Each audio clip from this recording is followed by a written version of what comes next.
Traditional digital architecture relies on a hub-and-spoke topology. Every transaction routes through a central server. A pure peer-to-peer mesh network removes the center, allowing nodes to communicate directly with one another. Removing the center introduces a severe architectural roadblock for digital assets, the double spending problem. Because a digital file is easily copied, a user could send the exact same digital asset to two different receivers simultaneously. The conventional financial system prevents double spending by routing every transaction through a central mint or bank. That institution maintains a single trusted chronological ledger. They look at the timestamps and decide which transaction arrived first. In a peer-to-peer network, there is no trusted third party. Without a central timekeeper, independent nodes have no objective way to agree on the chronological order in which transactions are received. Under standard models, a decentralized digital cash system is unworkable. Relying on a central authority to maintain the ledger creates a single point of failure. The entire fate of the money system depends on the company running the mint, leaving user funds vulnerable to systemic mismanagement or external compromise. In 2008, an author under the pseudonym Satoshi Nakamoto published a white paper proposing an architectural blueprint to bypass this single point of failure. We are going to construct Nakamoto's system from first principles, layer by layer, to see exactly how it processes data without a central core. The Nakamoto architecture succeeds by replacing human institutional trust with a combination of cryptographic proof and computational thermodynamics. We begin by defining an electronic coin at its most basic structural level. It is a chain of digital signatures. To transfer the coin, the current owner digitally signs a hash of the previous transaction, combined with the public key of the next owner. This new data is appended to the end of the coin's digital file. A payee receives this file and verifies the signatures. By checking the math at each link, they can confirm an unbroken chain of ownership leading directly to them. The architecture fails at the timeline. The payee can verify who owned the coin, but they have no way to verify if a previous owner signed an earlier conflicting transaction somewhere else on the network. Cryptographic signatures only establish identity. They do not establish chronology. Without a mechanism for time, the system remains entirely vulnerable to double spending. To establish time without a central bank, every transaction must be publicly announced to the network and grouped together into distinct blocks. The network processes these blocks using a distributed timestamp server. The server takes a block of items and runs it through a cryptographic hash function, generating a unique string of alphanumeric characters. This hash is then widely published to the network. The resulting timestamp proves that the transaction data must have existed at that exact moment in order to generate that specific hash. The critical mechanism is how these timestamps connect. Every new timestamp must include the hash of the previous block's timestamp inside its own hash. This mathematical nesting causes each additional timestamp to reinforce the ones before it, forming a continuous chain. Chaining hashes creates a rigid chronological topology. Attempting to alter a single historical transaction changes its hash, which immediately breaks every subsequent block in the chain. The network still needs a way to decide which blocks get added to the chain.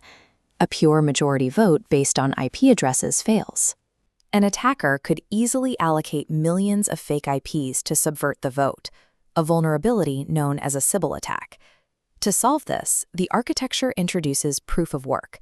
This shifts network representation from one IP address, one vote, to one CPU, one vote. It does this by adding a new variable to the block header called a nonce. The network enforces a strict validation parameter. For a block to be accepted, its SHA-256 hash output must begin with a specific required number of 0 bits. Because the output of the SHA-256 algorithm is perfectly unpredictable, miners cannot calculate the correct nonce directly. They must rely on brute force. The network's hardware rapidly increments the nonce, 1, 2, 3, and rehashes the entire block millions of times per second. This continues until the target number of zeros is randomly hit. To compensate for increasing hardware speeds, the system uses a moving average. If blocks are generated too quickly, the difficulty increases, demanding more zeros to ensure exactly one block is solved globally every 10 minutes. Proof of work forces nodes to expend real-world thermodynamic energy, electricity, and CPU cycles. It translates raw computational effort into an unforgeable digital certificate. Once a node successfully finds the difficult proof of work, it broadcasts that valid block to all other nodes on the network. Network splits are inevitable. Two distant nodes might solve and broadcast different, valid versions of the next block at the exact same time, creating a fork in the chain. When nodes receive conflicting blocks, they work on the first one they received, but they save the alternate branch in case it eventually becomes longer. The tie is broken the moment the next proof of work is found on one of those branches, making it the longest chain. The nodes react instantly. They abandon the shorter branch and switch all their CPU power to extending the new longest chain. The longest chain is unequivocally trusted by the network because it physically represents the greatest aggregate proof of work effort invested by the majority. Consider an attacker trying to reverse a past transaction to steal back spent funds. To do this, they must construct an alternate chain in secret. This chart shows the probability of that attacker's success.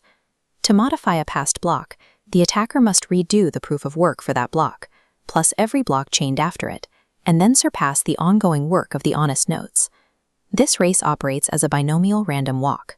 The honest chain extends its lead by +1, or the attacker's chain reduces the gap by -1. Assuming the honest nodes control a majority of the CPU power, the data on this curve is clear. The probability of a slower attacker catching up diminishes exponentially with Z, the number of subsequent blocks added to the chain. If the attacker falls behind early, their chances become vanishingly small.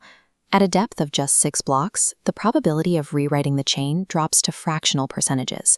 A deeply buried transaction achieves thermodynamic immutability.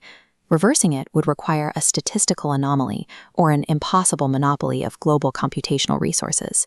The Nakamoto architecture is highly resilient, precisely because it lacks structure.